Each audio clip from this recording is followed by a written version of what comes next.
ሰላም ሰላም የምናብ ቲዩብ ቤተሰቦች እንደምን አላችሁ? ለዛሬ የምንመለከተው ስለ ቨርቹዋላይዜሽን ነው። እስከ መጨረሻው አብራችሁን ቆዩ። እንደ ሁልጊዜው ሁሉ ለዚህ ቻናል አዲስ ከሆናችሁ ሰብስክራይብ እንድታደርጉ በአክብሮት እጠይቃችኋለሁ። በድጋሚ እስከ መጨረሻው አብራችሁን ቆዩ። ቨርቹዋላይዜሽን በኮምፒውቲንግ ውስጥ ሃርድዌር እና ሶፍትዌርን ልክ እንደ ኦፕሬቲንግ ሲስተም፣ ስቶሬጅ እና ኔትወርኪንግ የመሳሰሉትን የማስመሰል ወይንም ሲሙሌት የማድረግ ሂደት ነው። ይሄ የሚሆነው ሶፍትዌር በመጠቀም ምናባዊ ወይም ቨርቹዋል ነገር በመፍጠር ነው። በአንድ ድርጅት ውስጥ የተለመደው አሰራር አንድ አፕሊኬሽን ለማሰራት ራሱን የቻለ አንድ ማሽን በመጠቀም ነው። ለምሳሌ ያህል አንድ ድርጅት 3 ያህል ሰርቨር ኮምፒውተሮች አሉት እንበል። ከሶስቱ ውስጥ አንዱ ሰርቨር የኢሜይል ሰርቪስ ለመስጠት የተዘጋጀ ነው። ይሄ ሰርቨር የሚጠቀመው ኦፕሬቲንግ ሲስተም ደግሞ ማይክሮሶፍት ዊንዶውስ ነው። በሌላ በኩል አንዱ ሰርቨር የላኔክስ ኦፕሬቲንግ ሲስተም የተጫነበትና የድርጅቱን ዌብሳይት ለማስተዳደር ይጠቀሙበታል። ሌላኛው ሶስተኛው ሰርቨር ኮምፒውተር የድርጅቱን ዳታቤዝ የያዘ ሆኖ የሚጠቀመው ኦፕሬቲንግ ሲስተም ዩኒክስ ነው እንበል። ይሄ ማለት እንግዲህ ድርጅቱ ውስጥ አንድ ማሽን ለአንድ አፕሊኬሽን ይውላል ማለት ነው። በተጨማሪም ሶስቱም ሰርቨሮች 3 የተለያየ ኦፕሬቲንግ ሲስተም ነው የሚጠቀሙት። ከዚህ ይልቅ ግን ሶስቱ ሰርቨሮች እያንዳንዳቸው አንድ አገልግሎት ከሚኖራቸው ለምን አንዱ ሰርቨር የሶስቱንም ማሽኖች ተግባር በጥሩ ሁኔታ ስራውን እንዲሰራ ማድረግ አንችልም?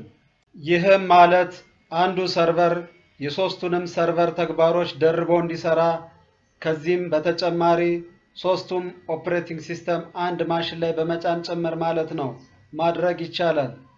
ቨርቹዋላይዜሽን የሚሰራው ይህንን ነው።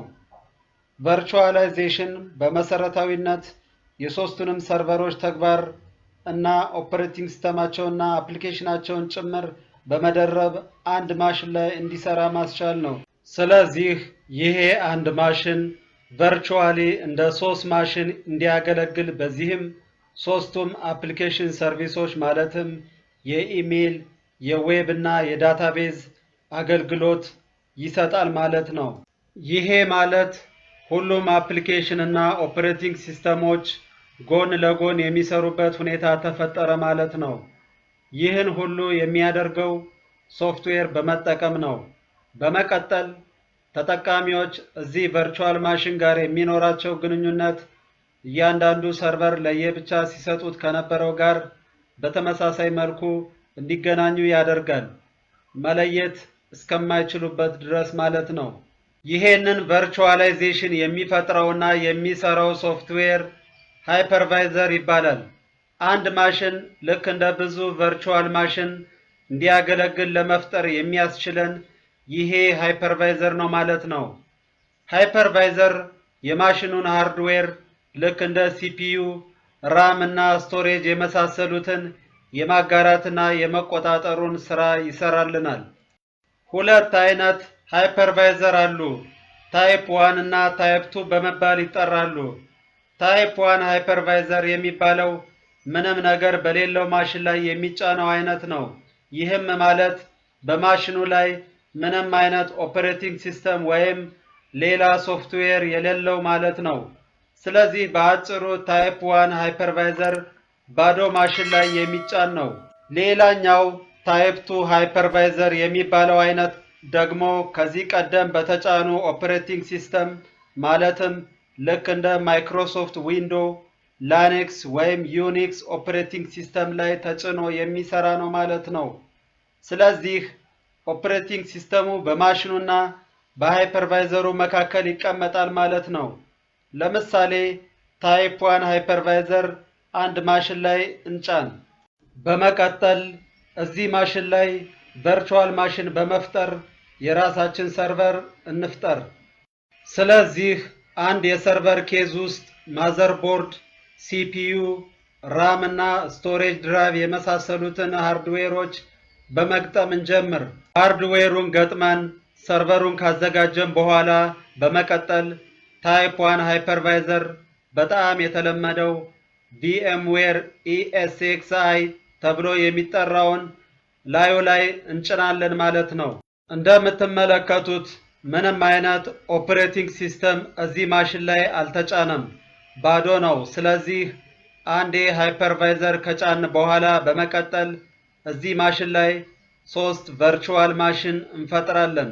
በመጀመሪያ የሰርቨሩን ሃርድዌር ሀብቶች ለእያንዳንዱ ቨርቹዋል ማሽን ምን ያህል CPU፣ ራም እና ስቶሬጅ እንደሚያስፈልጋቸው እንመድባለን። ይህንን ከጨረስን በኋላ በመቀጠል የተለያዩ ኦፕሬቲንግ ሲስተሞች እንደ ዊንዶውስ፣ ላይነክስ እና ዩኒክስ የመሳሰሉትን እያንዳንዱ ቨርቹዋል ማሽን ላይ እንጭናለን። በመቀጠል እንግዲህ የፈለግነውን የአፕሊኬሽን ሰርቪስ ለምሳሌ የኢሜል፣ ዌብ እና ዳታቤዝ የመሳሰሉትን አዘጋጅተን አገልግሎቱን ማስጀመር እንችላለን ማለት ነው። እነዚህ ሶስቱ ቨርቹዋል ማሽኖች በመሰረቱ 3 ሶፍትዌር ላይ የተፈጠሩ ኮምፒውተሮች ናቸው። ሁሉም ማለት ይቻላል ልክ እንደ መደበኛ ኮምፒውተር የሚሰሩ የራሳቸው ኦፕሬቲንግ ሲስተም፣ አፕሊኬሽን ሶፍትዌር እና የተመደበ ሃርድዌር ያላቸውና እያንዳንዱ ቨርቹዋል ማሽን ራሱን የቻለ ማሽን ነው ማለት ነው። ይሄ ምሳሌ ታይፕ 1 ሃይፐርቫይዘር የሚባለውና በብዙ የድርጅት ዳታ ሴንተር ውስጥ ተግባራዊ የሚደረግ የተለመደ የሃይፐርቫይዘር አይነት ነው። ታይፕ 1 ሃይፐርቫይዘር ተብለው ከሚታወቁት መካከል ዋና ዋናዎቹ VMware ESXi፣ Citrix Xen ሰርቨር እና ማይክሮሶፍት ሃይፐር-ቪ ናቸው። ቀደም ብዬ እንደገለጽኩት ታይፕ 2 ሃይፐርቫይዘር የሚሮጠው ወይም የሚሰራው አስቀድሞ በተጫነው ኦፕሬቲንግ ሲስተም ላይ ነው። እነዚህ በተለምዶ በግለሰብ ኮምፒውተሮች ላይ ጥቅም ላይ ይውላሉ። ለምሳሌ ታይፕ 2 ሃይፐርቫይዘር በመጫን የተለያዩ ሶፍትዌሮችን ለመሞከር ወይንም ተጨማሪ ኦፕሬቲንግ ሲስተም ኮምፒውተራችን ላይ ለመጫን ልንጠቀምባቸው እንችላለን። ለምሳሌ ስክሪኑ ላይ የምትመለከቱት ማክ ኮምፒውተር 2 ቨርቹዋል ማሽን እያሮጠ ነው። አንዱ ማይክሮሶፍት ዊንዶውስ ሲሆን ሌላኛው ላይነክስ ኦፕሬቲንግ ሲስተም ነው። ታይፕ 2 ሃይፐርቫይዘር በመባል ከሚታወቁት መካከል ኦራክል ቪኤም ቨርቹዋል ቦክስ፣ ማይክሮሶፍት ቨርቹዋል ፒሲ እና ቪኤምዌር ወርክስቴሽን ዋና ዋናዎቹ ናቸው። በመጨረሻ የቨርቹዋላይዜሽን ጥቅም ምንድነው ብላችሁ ነው የምታስቡት? የመጀመሪያው ጥቅም ለሃርድዌር እና ለኃይል የምናወጣውን ገንዘብ ይታደገናል። ምክንያቱም ድርጅታችን ተጨማሪ ማሽኖችን ከመግዛትና እነዚህ ማሽኖች ቢገዙ ኖሮ የሚጠቀሙትን ኃይል ለመቆጠብ ይረዳናል። ከዛ ይልቅ አንድ ማሽን ላይ ቨርቹዋል ማሽን በመፍጠር ከወጪ መዳን እንችላለን። ሌላኛው ለተጨማሪ ቦታ ልናወጣው ከነበረው ገንዘብ ይታደገናል። ምክንያቱም ብዙ ማሽኖችን ከገዛን ቦታ ስለሚፈልግ ለሱ የሚሆን ቦታ ለማዘጋጀት ተጨማሪ ገንዘብ ማውጣት ይኖርብን ስለነበር ነው። ሌላኛው ጥቅም ለማስተዳደርና ለጥገና ከምናወጣው ወጪ ይታደገናል። ምክንያቱም ብዙ ማሽኖች ሲኖሩ የሆነ ችግር ሲፈጠር፣ ለምሳሌ የኮንፊግሬሽን ለውጥ ሲኖር፣ የዕቃ ብልሽት ወይም እሳት ሊሆን ይችላል። ይህንን ችግር ሊቀርፍ የሚችል ባለሙያ ያስፈልገናል ማለት ነው። ሌላኛው ጥቅም በቀላሉ ለማንቀሳቀስ ወይም ፖርቴቢሊቲ ነው። ይህም ማለት አንድ ማሽን ላይ የሚገኝን ቨርቹዋል ማሽን በቀላሉ ወደ ሌላ አንድ ማሽን ለመውሰድ በጣም ቀላል ነው። ለምሳሌ አሁን ያለው ማሽን ያረጀ ከሆነና በቂ የሆነ ስቶሬጅ ከሌለው ቨርቹዋል ማሽኑን በቀላሉ አዲስ ወደ ምንገዛቸው አቅም ያላቸው ማሽኖች በፍጥነት ምንም መጉላላት ሳይኖር ማዛወር የምንችልበት ሁኔታ ይኖራል። ሌላኛው የቨርቹዋላይዜሽን ጥቅም የማሽኖችን ሙሉ የመስራት አቅም እንድንጠቀም ያግዘናል። ምክንያቱም አሁን እየመጡ ያሉ ኮምፒውተሮችና ሰርቨሮች ከፍተኛ አቅም ያላቸው ስለሆኑ የተጫኑት ሶፍትዌር አፕሊኬሽኖች የማሽኖቹን ሙሉ አቅም ስለማይጠቀሙት ማለት ነው። ነገር ግን ቨርቹዋላይዜሽን ተጠቅመን ቨርቹዋል ማሽን በመፍጠር የማሽኑን ሙሉ አቅም አሟጦ ለመጠቀም እድል ይፈጥርልናል። ሌላኛው ምክንያት ለአደጋ ጊዜ መጠባበቂያና መልሶ ለማቋቋም ወይም ዲዛስተር ኤንድ ሪከቨሪ ቀላል መሆኑ ነው።